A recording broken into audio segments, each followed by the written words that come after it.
Dear Wooly, Pat, and Pat's Petting Zoo. Um, Yeah, it's kind of getting to zoo-like out here. in podcast 81, Wooly posed a question about whether people playing MMOs ever miss being a random guy in a big world. This question comes from Pat from Poland, actually. Uh,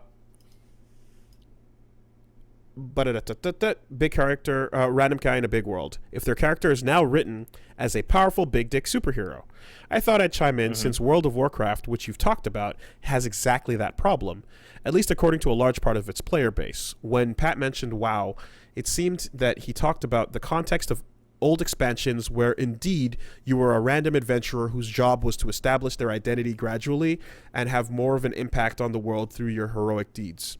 I stopped playing halfway through Lich King. The newer So that would expansions, explain that. however, your character's been through so much already that they're one of the major movers and shakers of the WoW universe.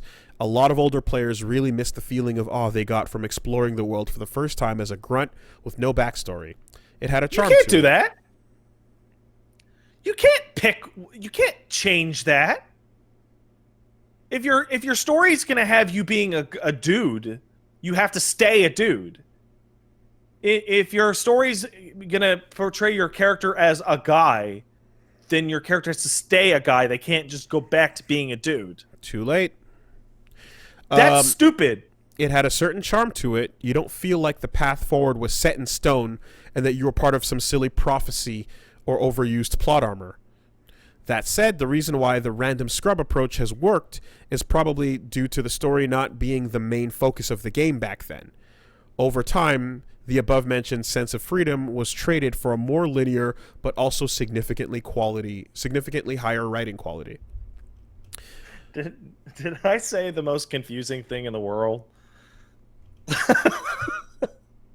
I get Did what I you're just trying to say- say. I get. Yeah. You're saying you Okay, don't let me- change horses midstream. Okay, let me try that again. Dude in my head is a generic nobody. A dude is just some random person. A guy is a person of note. So what I actually meant to say is if you're going to start off as a generic nobody who is not a mover and shaker and is just a random person like it used to be in almost all old MMOs, it then becomes bizarre for that person to become one of the larger movers and shakers and a personified or important person. Meanwhile, if your character starts off as a definitive or important person in a story, it then becomes super bizarre to downgrade them into a nobody or an unknown. Yeah, dudes can't just become guys. Yeah. Yeah. Totes. So one person points out, and this is the crux of it, all guys were dudes at one point, and no, that is not true. Like, I'll take FF14, for example. You are a dude in 14 for approximately 1 hour before you become the guy.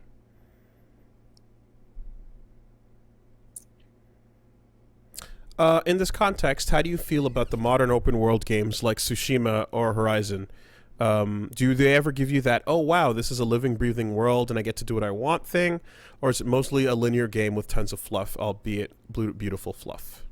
I have never played one of those open world games and thought it was like a living world ever. Yeah, you play too many and you can definitely see the seams, unfortunately. That magic was lost a long time ago. I think I felt that during Oblivion for maybe 2 hours. So, for me, because people were like going about their business kind of thing. No, I want to say like testing Just Cause on the fucking Xbox was like one of these early ass like giant map. None of it's real. You see how the sausage is made immediately, you know. But to answer the question though, personally, I just don't like what I see too much of. So, too much of the big, strong, heroic, chosen one means I want more boring, regular people participating in a world that other people are a part of. But I know that that's not everybody, and I know that that doesn't sell copies, because what sells games is a power fantasy, and the fastest way to reach that power fantasy without too many contrivances is for you to be really special and really strong compared to everyone else in the set. Now, there are a couple games that there's genres of games that don't do this, right? So like everything east of France doesn't do this. Okay. Like all the RPGs from Germany eastward have you be some fucking bro. But by the end of the story, are you not the bro who did it? You're usually you happened to be the bro. Yeah. Yeah. Less than you were the chosen fine. Bro. Exactly. That's fine, because you just happened, you fell into that role. Totally. You were capable, maybe. Although, what about Geralt? That's true. Geralt is the uber bro. But he's totally the guy. He's the ultimate guy. In Geralt's fiction, he might as well be Superman. Like that's the least nobody ever. He is one of the most famous nobodies around, if that makes any sense. Like even in the Witcher book series, like he's bumping elbows with royalty and all that shit, and people are like, oh, is that Geralt guy? And but no, I think that if there were more games, where people were like not special, then people would just get bored and not buy them. Yeah. Geralt is explicitly super special, but the way they get around it is that everyone is racism to him. And that sucks. It's sad. How about when some random dude like becomes the guy that happened to make it, and then in the sequel it turns out that that guy was more than just the dude. He was actually a fucking super duper dude. That's the worst. I kind of feel like, as an outsider, that's what Resident Evil is. Oh. I feel like Resident Evil is a story of some randos stuck in a setting, and as the sequels come out, they become superheroes. So that's only because you didn't read the manual for Resident Evil 1. In Resident Evil 1, they describe the military background of Chris and Jill and Barry and all that, and it is that... Okay, Wooly, Resident Evil characters' capability background is the job experience equivalent of Siegfried's weight in Soul Calibur. In that it is nonsensical and makes no sense. They were super soldiers from the jump. Fucking Chris Redfield was a goddamn, like, fighter pilot at the age of, like, 15. Interesting. And yeah, fucking Leon is a rookie cop. That's fine. But it starts with Chris as player one. Chris is the most ridiculous character ever. He started as like a G.I. Joe. Okay. Interesting. That's why in RE1 they're all wearing like military fatigues. Yeah, but I just assumed they were just part of that squad. You know, they're part of STARS, whatever. Like, it's a unit. Yeah. You know what STARS is, Wooly? STARS is a fucking paramilitary super SWAT for terrorist attacks on a city of 100,000 people in the middle of the American Midwest.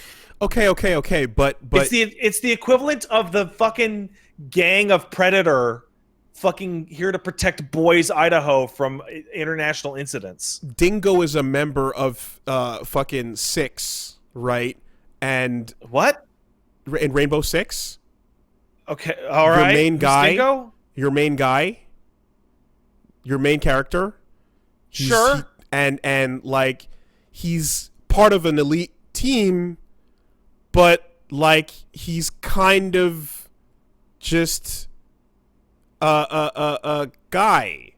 He's you know what I mean? Like, he doesn't go on to, but it's a Tom Clancy, but like I interpreted it as a similar situation where it's like they're a special team, but these are not fucking boulder punching superheroes, you know?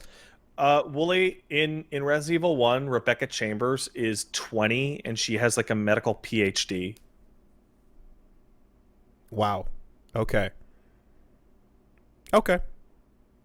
Like, that series started with Freakazoid G.I. Joe superheroes. Fair enough. Fair enough. Like, RE2 toned it way down.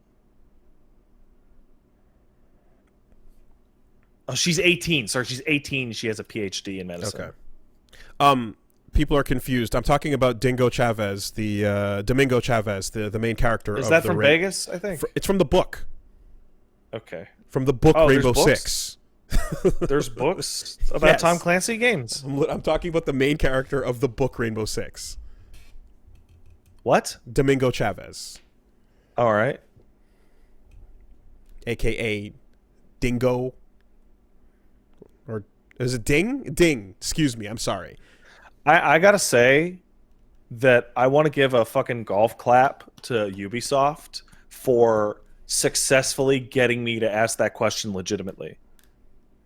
Like, when you said the book Rainbow Six, I did get confused for a second. Fucking good job, Ubisoft. Good job. You have successfully stolen Tom Clancy's life from him. Basically. And you've replaced it with Hawks. It's always the same one. We always think of Hawks. It's so bad. Goodbye, everybody.